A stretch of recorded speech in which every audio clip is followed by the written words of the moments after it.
Langit di atas kampung Cikuray mendung sejak pagi. Angin tertiup pelan, membawa aroma tanah basah dan duka yang menyusup perlahan ke dalam rumah kecil berdinding papan dan beratap seng karatan itu. Di dalamnya, waktu seolah berhenti. Semua diam, kecuali suara nafas Sari yang tertahan-tahan dan isak pelan dari Raka, putra sulungnya yang baru berusia 9 tahun. Budi, suaminya terbaring di atas dipan bambu. Wajahnya pucat, tubuhnya dingin. Selembar kain batik menutupi jasadnya. Tidak ada pelayat yang ramai. Hanya 1-2 tetangga datang, menyampaikan ucapan bela sungkawa dengan raut canggung. Yang tabah ya Sar, ucap Bu Aisyah pelan. Lalu cepat-cepat pergi seolah tak ingin berlama-lama di hadapan kematian yang terlalu sunyi itu. Sari duduk bersimpuh di samping jenazah suaminya. Matanya sembab, tapi kering. Ia belum menangis. Bukan karena tidak sedih, tapi karena tubuh dan pikirannya belum sempat memproses semuanya. Seperti orang yang terjebak dalam mimpi buruk, tapi sadar, tak bisa bangun. Ia menggenggam tangan Budi yang dingin dan kaku, masih berusaha percaya bahwa semua ini nyata, bahwa lelaki yang menemaninya 10 tahun terakhir, yang dulu melamarnya dengan malu-malu di bawah pohon bambu, kini tak akan pernah memanggilnya sayang lagi. Laila, anak bungsunya yang masih 5 tahun, duduk memeluk lutut di pojok ruangan. Ayah kok nggak bangun-bangun, Bu? Tanyanya polos, membuat hati Sari makin remuk. Sari menarik nafas dalam-dalam. Ia tak bisa menjawab. Ia hanya memeluk Lila, mengusap rambutnya perlahan. Raka berdiri diam di ambang pintu. Wajah kecilnya tampak jauh lebih tua dari usianya. Ia tak menangis seperti adiknya, tapi bola matanya kosong. Ia memandangi ibunya, memandangi tubuh ayahnya, lalu menunduk. Ada luka besar yang tiba-tiba tumbuh di dadanya. Luka yang ia belum mengerti cara menyembuhkannya. Pukul 4 sore, jenazah Budi dimakamkan. Diantar hanya oleh beberapa orang, termasuk Pak RT dan 2 pemuda kampung yang membantunya digotong. Tak ada keluarga yang datang.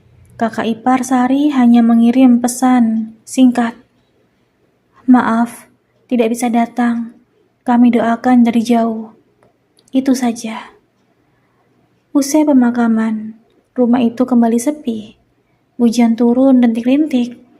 Udara dingin merambat pelan ke dalam tulang. Sari duduk di atas tikar lesu, memandangi 2 anaknya yang kini tertidur dari kelelahan menangis. Ia sendiri belum tidur, belum makan, belum menangis. Tapi kepalanya penuh. Ia tahu, mulai malam ini, ia bukan hanya ibu. Ia juga harus menjadi ayah. Bukan hanya memasak, tapi juga mencari uang. Bukan hanya merawat, tapi juga melindungi. Dan ia tahu, ia harus kuat. Meski saat ini yang terasa hanya lelah dan hampa. Sari menatap langit-langit rumah yang bocor di beberapa tempat, lalu membisik pelan ke dalam hati. Tuhan, jangan biarkan aku jatuh. Bukan demi aku, tapi demi anak-anakku. Pagi pertama tanpa Budi adalah pagi yang asing. Tidak ada suara batuk khas dari kamar. Tidak ada aroma kopi hitam kesukaan suaminya yang biasa Sari seduh di subuh hari. Hanya bunyi sendok beradu dengan wajan, dan suara ayam tetangga yang seperti ikut bergabung. Sari bangun sebelum azan subuh. Sisa beras yang hanya sejumput ia olah menjadi bubur encer untuk anak-anak. Ia tak menyentuh makanan itu. Hanya menyuapi Lila sambil sesekali mengusap rambut anaknya yang masih mengantuk. Hari itu, Sari memberanikan diri berjalan ke rumah Bu Aminah, pemilik warung makan kecil di kampung. Selama ini, ia hanya membantu, sesekali saat ada hajatan. Tapi hari ini ia ingin menawarkan diri bekerja penuh waktu. Bu Aminah memandangnya ibah. "Sar, kamu nggak apa-apa kerja dulu, baru semalam." Sari menunduk, memeluk kedua tangannya sendiri. "Kalau saya menunggu kuat dulu, anak-anak saya keburu lapar, Bu." Bu Aminah terdiam, lalu mengangguk pelan. "Mulai saja hari ini, tapi saya nggak bisa gaji besar ya. Paling cuma 15.000 per hari dan makan siang." Sari mengangguk cepat, matanya berkaca-kaca. 15.000 lebih baik daripada nol. Ia mulai bekerja mencuci piring, membersihkan meja, dan mengupas bawang. Tangannya kasar dan cepat. Pikirannya sibuk menghitung, cukupkah uang itu untuk besok. Sore hari, Sari pulang dengan kaki pegal dan tubuh lelah. Tapi senyuman Raka dan pelukan Lila menyambutnya di pintu, dan itu cukup menghapus separuh letihnya. "Bu, aku nyapu rumah," kata Raka bangga. "Lila bantu bersihin mainan juga, Bu," tambah adiknya, menunjukkan boneka yang sudah dibaringkan rapi di sudut tikar. Sari menahan air mata. Ia peluk kedua anaknya erat-erat. Ia tahu kebahagiaan mereka kini ada di pundaknya sendiri. Malamnya, Sari duduk di dekat lampu teplok. Ia menulis daftar kebutuhan dalam hati. Beras, sabun, sandal baru untuk Raka, buku tulis yang hampir habis. Sambil memandangi anak-anak yang sudah tertidur, ia merasakan kekosongan yang tak bisa diisi siapapun. Tak ada suara Budi yang biasa membaca koran tua. Tak ada tawa ringan mereka yang saling menggoda soal hal sepele. Tapi Sari tidak boleh larut. Ia harus bergerak, terus bergerak. Beberapa hari kemudian, ia mulai membuat gorengan sendiri untuk dijual. Ia pinjam kompor tetangga, dan dengan sisa uang upahnya, ia beli minyak, tepung, dan tempe. Pagi-pagi ia berjalan keliling kampung, membawa dagangannya dalam keranjang lain.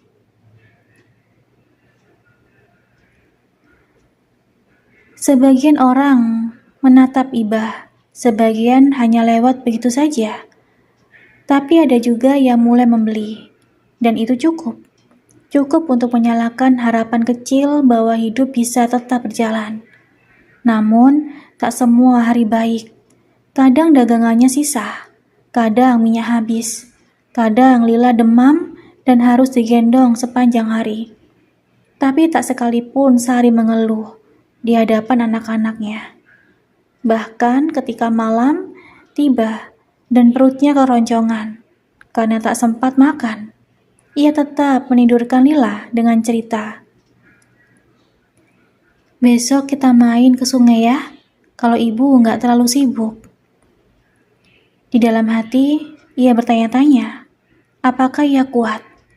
Apakah ia bisa melewati ini semua tanpa bantuan keluarga, tanpa pelukan seorang suami? Lalu ia ingat kalimat yang dulu sering diucapkan Budi saat mereka menghadapi kesulitan. "Kalau langit hari ini gelap, bukan berarti matahari hilang. Kadang ia cuma bersembunyi sebentar. Sari menatap langit malam dari jendela kecil rumahnya. Tak ada bintang, hanya awan kelabu yang menggantung. Tapi ia percaya, di balik sana, matahari masih ada. Dan ia akan terus berjalan sampai sinar itu kembali menyapanya. Hari-hari berjalan lambat namun pasti. Meski lelah menggantung di tubuh Sari, tak pernah sekalipun ia melewatkan pagi tanpa membangunkan Raka untuk sekolah.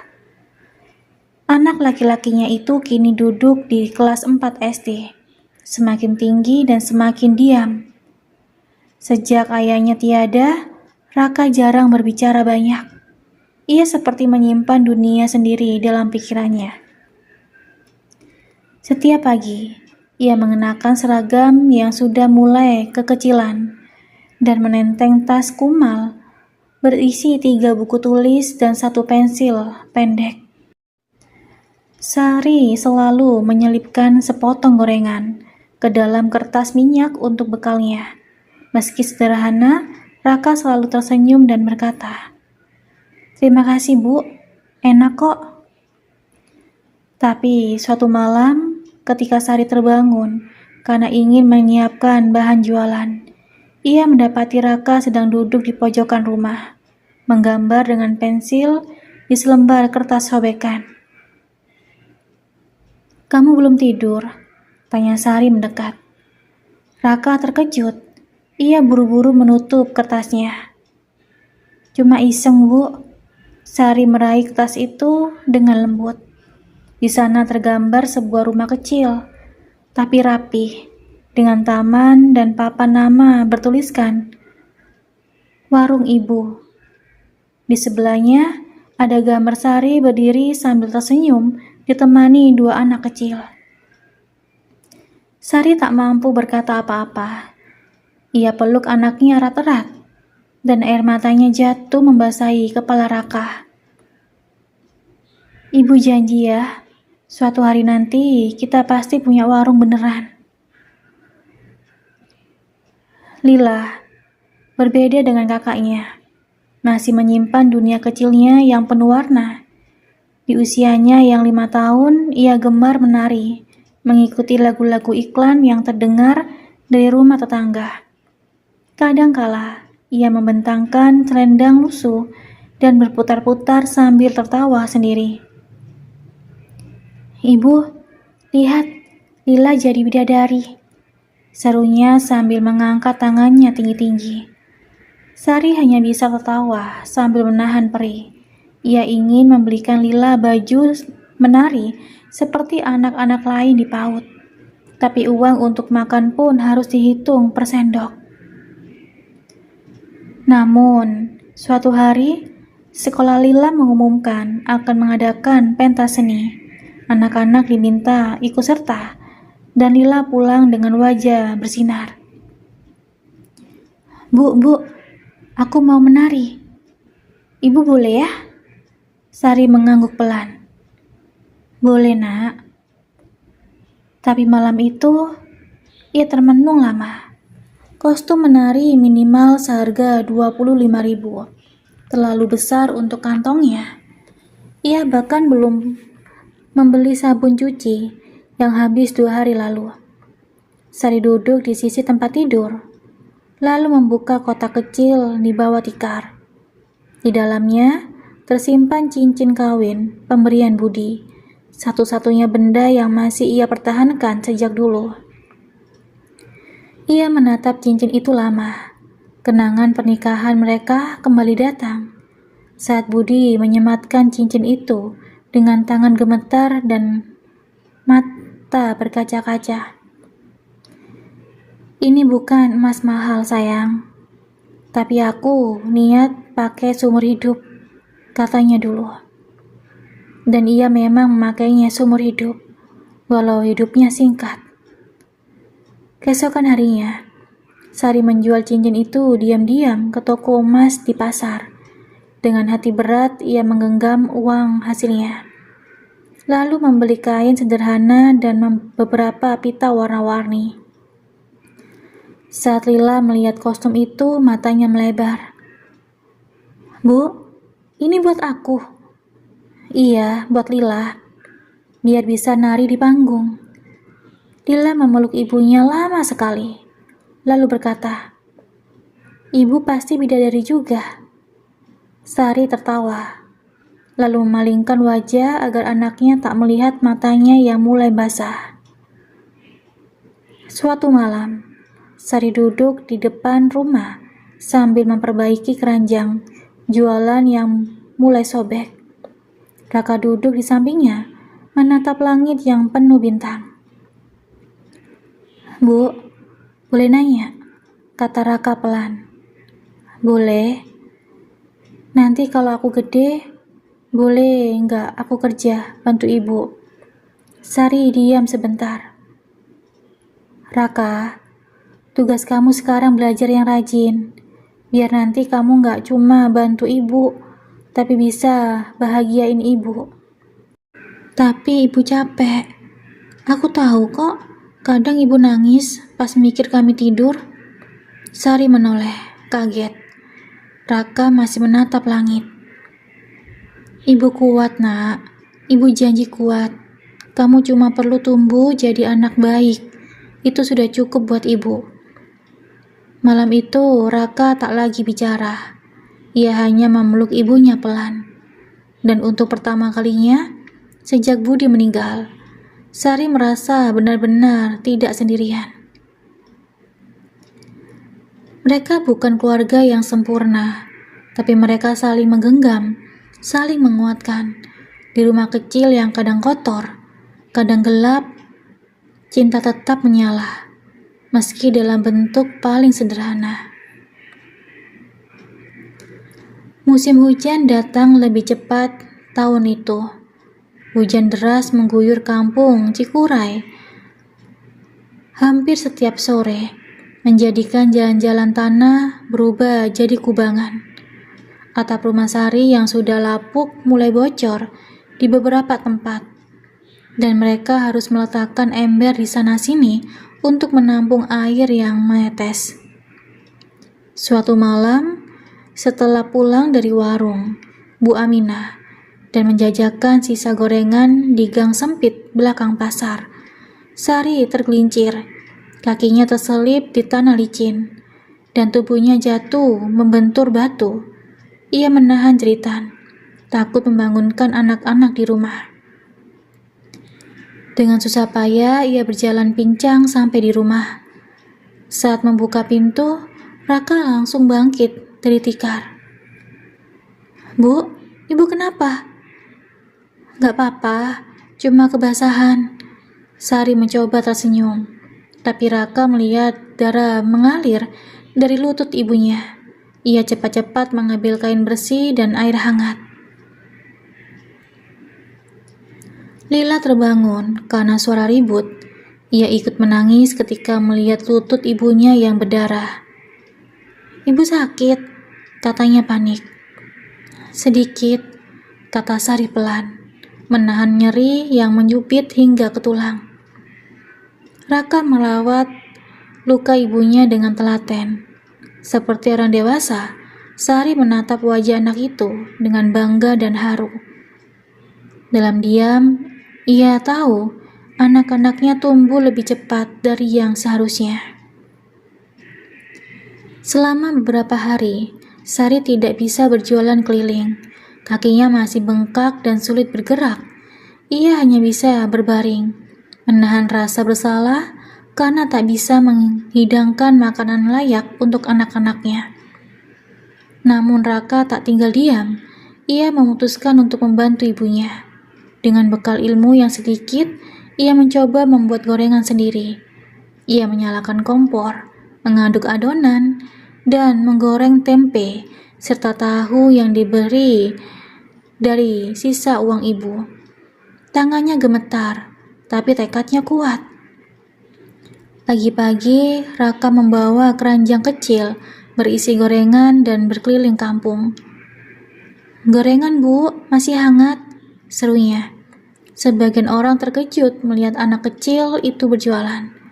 Beberapa menolak, beberapa iba, dan membeli 2-3 biji. Tapi itu cukup. Saat kembali ke rumah, Raka menyodorkan uang receh ke ibunya dengan bangga. "Ibu, aku lakuin ini supaya ibu bisa istirahat dulu," katanya. Sari tak bisa menahan air mata. Ia peluk anak itu lama sekali. "Terima kasih, Raka. Ibu bangga sekali sama kamu." Hari demi hari berlalu. Kaki Sari membaik perlahan. Ia kembali ke warung Bu Aminah dan mulai menyiapkan ide baru, membuat keripik singkong khas buatannya untuk dijual dalam kemasan. Setiap malam, ia dan anak-anaknya mengupas singkong dan mengirisnya tipis-tipis. Mereka memberi nama keripik pelangi karena ditaburi bubuk warna-warni dari cabai, keju, dan bawang manis. "Bu, nanti kita punya merek terkenal ya?" kata Lila sambil mengecap bibirnya yang belepotan bumbu. "Iya nak, nanti kita jual ke kota, terus ke toko, terus kemana-mana," jawab Sari dengan senyum kecil. Separuh yakin, separuh bermimpi. Meski uang belum banyak, meski langit belum cerah sepenuhnya, ada sesuatu yang mulai tumbuh di hati mereka. Harapan. Dan harapan itu, walau kecil, adalah cahaya yang cukup untuk menerangi malam-malam panjang mereka. Pagi itu, langit tampak cerah. Sari menyelesaikan pesanan keripik singkong pertamanya yang dikemas rapi dalam plastik bening dengan stiker sederhana bertulisan "Keripik Pelangi, buatan rumah, penuh cinta." Ia dan Raka berniat menitipkan jualannya di warung-warung sekitar kampung. Ia pertama kalinya Sari merasa benar-benar percaya diri setelah sekian lama. Namun, ketika mereka hampir tiba di warung Bu Ahmad, seseorang memanggil dari belakang Sari. "Sari?" Sari menoleh. Seorang perempuan berdiri di ujung jalan, mengenakan kebaya rapi dan tas tangan mahal. Ia tampak asing namun akrab, seperti bayangan dari masa lalu. Beberapa detik kemudian, Sari sadar, itu Mbak Yanti, kakak iparnya dari keluarga Budi yang dulu jarang berkunjung. "Lama gak ketemu, aku dengar dari tetangga kamu jual keliling." "Masya Allah, kasihan banget." Sari tersenyum kaku. Ia belum sepenuhnya paham apa maksud kedatangan Yanti. Tapi seperti biasa, nada bicaranya menyimpan sindiran yang dibungkus kepedulian palsu. "Terima kasih sudah mampir," kata Sari hati-hati. Yanti menatap keripik yang dibawa Raka. "Ini buat jualan. Kata kamu kan, anak kecil gak boleh kerja. Kasihan Raka." Sari merangkul bau anaknya. Dia hanya membantu, sekalian belajar tanggung jawab. Yanti tertawa kecil, lalu tanpa basa-basi berkata, "Kami, keluarga almarhum Budi, sudah diskusi. Kami pikir lebih baik anak-anak tinggal dengan kami di kota. Kamu bisa tenang kerja sendiri. Mereka bisa sekolah lebih bagus, makan lebih enak, hidup lebih layak." Sari terdiam. "Kamu perempuan, Sar.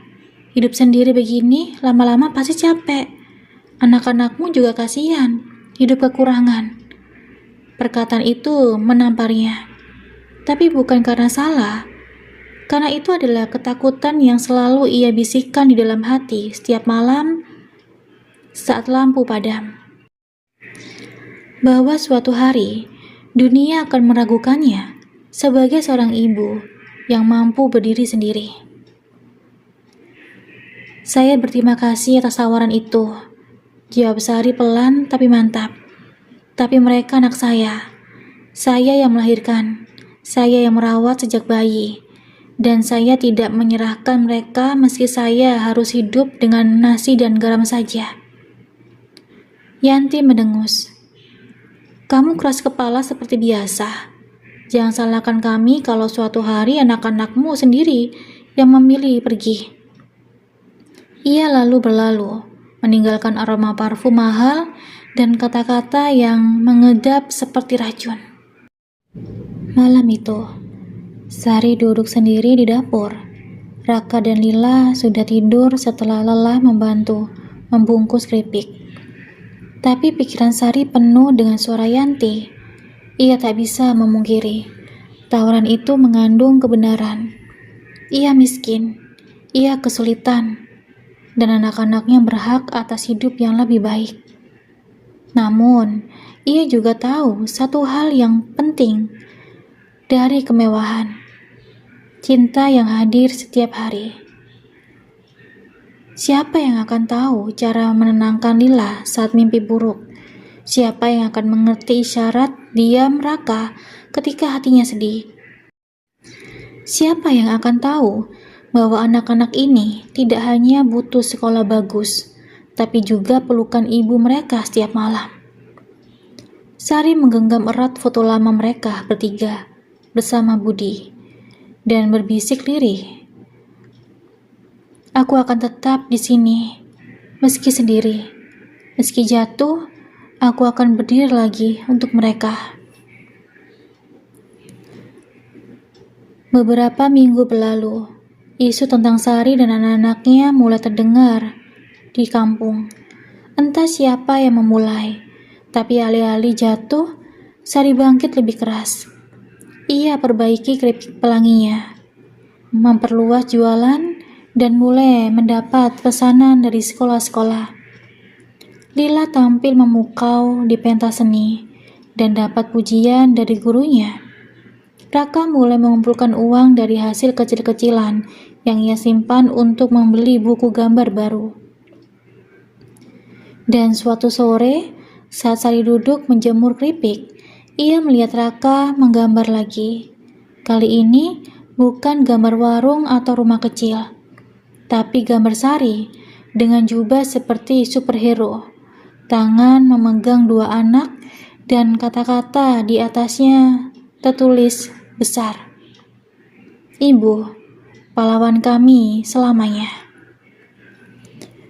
Tangis Sari pecah hari itu, bukan karena luka, tapi karena ia sadar cinta yang ia tanam sedang tumbuh dengan indah. Hampir setahun setelah berlalu sejak Budi pergi, waktu terasa berjalan lambat namun pasti, dipenuhi air mata, kerja keras, dan doa yang tak putus. Tapi di antara semua itu, hidup mulai memberikan tanda-tanda bahwa badai akan berlalu. Keripik pelangi buatan Sari kini tidak hanya dijual di warung-warung kampung, tapi sudah masuk kedua sekolah dasar di sekitar desa. Guru-guru menyukainya. Bahkan, salah satu guru PAUD, Lila, memberikan ide untuk membuat varian manis dari keripik tersebut. Keripik singkong karamel yang disukai anak-anak. Sari sempat ragu, tapi ia mencoba. Ternyata ide itu berhasil. Ia menamai varian baru itu pelangi manis. Penjualan naik, dan untuk pertama kalinya dalam waktu lama, Sari bisa menyimpan sedikit demi sedikit uang di kaleng bekas biskuit yang ia sembunyikan di bawah bantal. Di sisi lain, Raka mulai menunjukkan bakat menggambarnya.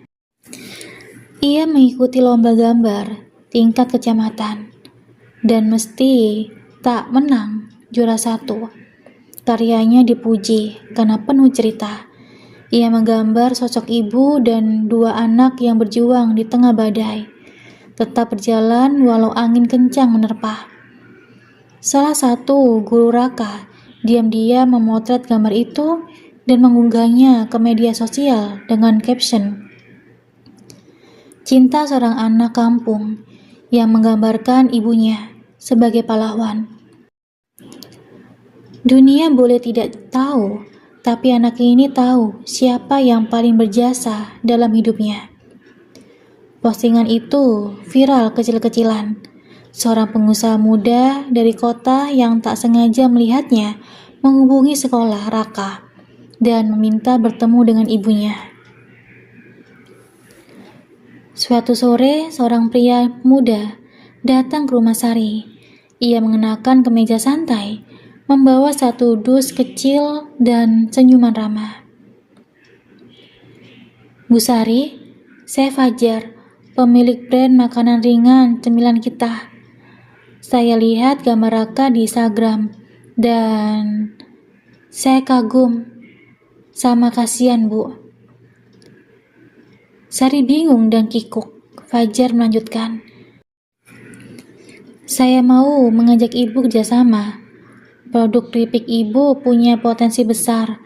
Kalau Ibu bersedia, saya bisa bantu dalam pengemasan, pemasaran, bahkan distribusi keluar kota. Sari nyaris tak percaya. Saya cuman ibu rumah tangga biasa. Justru itu yang luar biasa, Bu. Ibu berjuang sendirian, tapi masih bisa bikin produk berkualitas. Itu kekuatan yang gak semua orang punya. Setelah berdiskusi panjang dan tentu dengan pertimbangan yang matang, Sari menerima tawaran kerja sama itu. Bukan karena ingin kaya, tapi karena ingin memberi kehidupan yang lebih baik untuk Raka dan Lila. Dan mungkin suatu hari nanti membuka lapangan kerja bagi ibu-ibu lain di kampungnya. Bulan berganti dan perubahan mulai terasa. Sari menyewa dapur kecil di belakang rumah untuk produksi. Ia tak lagi harus berjalan keliling tiap pagi karena ada kulir yang menjemput dagangannya. Raka tetap membantu, tapi sekarang lebih banyak fokus belajar dan menggambar. Lila kini punya sepatu menari sendiri. Ia tampil di pentas kabupaten dan menyebut nama ibunya dengan lantang di depan penonton saat ditanya siapa yang paling berjasa. Ibu, karena ibu yang bikin aku terus percaya kalau mimpi itu nggak salah. Suatu malam, setelah semua pekerjaan selesai, Sari duduk di teras rumah. Di pangkuannya ada bantal kecil, hasil jahitannya sendiri. Raka duduk di sebelah, menggambar. Lila tertidur dengan buku cerita di dada. Angin malam berhembus lembut. Tidak ada kemewahan, tidak ada sorak-sorai, tapi dalam keheningan itu, Sari merasakan sesuatu yang lebih indah. Kedamaian. Ia menatap langit dan berbisik pelan. Mas, lihat kan, anak-anak kita baik-baik saja. Aku juga akhirnya bisa tertawa lagi. Bintang-bintang sepertinya mengedipkan mata dari kejauhan. Dan Sari tersenyum. Ia tahu, meski banyak luka, hidupnya tidak pernah benar-benar gelap. Karena selama ia punya cinta, tekad, dan harapan, selalu ada cahaya di ujung jalan. Tahun demi tahun berlalu, seperti daun-daun kering yang luruh perlahan dari pohon kehidupan. Rumah Sari kini sudah tidak beratap bocor, tidak lagi dingin oleh kesepian. Sebuah papan kecil tergantung di depannya. Dapur pelangi, cemilan rumahan, dan keripik cinta dari Bu Sari. Usahanya berkembang. Tak besar, tapi cukup untuk menghidupi keluarganya, menyekolahkan anak-anak, dan memperdayakan ibu-ibu sekitar yang dulu senasib dengannya. Karena bekerja bersama-sama, tertawa di tengah kesibukan, saling menguatkan di kala lelah. Raka tumbuh menjadi remaja yang bijak dan sederhana. Ia kuliah seni rupa dengan beasiswa, membawa serta kenangan tentang ibunya ke setiap karya yang ia buat. Lukisan pertamanya yang dipamerkan secara profesional berjudul Perempuan Tangguh di Balik Pintu Kayu.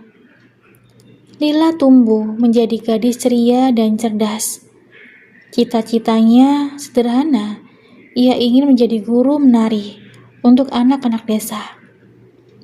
Baginya, kebahagiaan bukan soal panggung besar, tapi bagaimana ia bisa menginspirasikan anak-anak kecil untuk terus bermimpi meski tinggal di ujung kampung. Dan Sari tetaplah Sari, rambutnya mulai memutih di tepi. Matanya kini lebih muda lelah, tapi senyumnya semakin dalam. Ia tak pernah mengejar dunia, tapi dunia datang menghampirinya dalam bentuk yang paling indah. Keluarga yang utuh meski sederhana, hidup yang penuh makna meski tak berkelimang. Suatu malam, ketika semua sudah tertidur dan hujan turun perlahan, Sari duduk sendiri di dapur. Di tangannya secangkir teh hangat. Ia membuka lemari tua dan mengeluarkan foto lama. Potret dirinya, Budi, Raka, dan Lila. Waktu mereka masih utuh berempat. Ia tak lagi menangis saat melihatnya, hanya tersenyum. Karena sekarang ia tahu kehilangan bukanlah akhir, melainkan awal dari perjalanan yang membuatnya lebih kuat, lebih utuh. Dengan suara nyaris tak terdengar, ia berkata pada foto itu,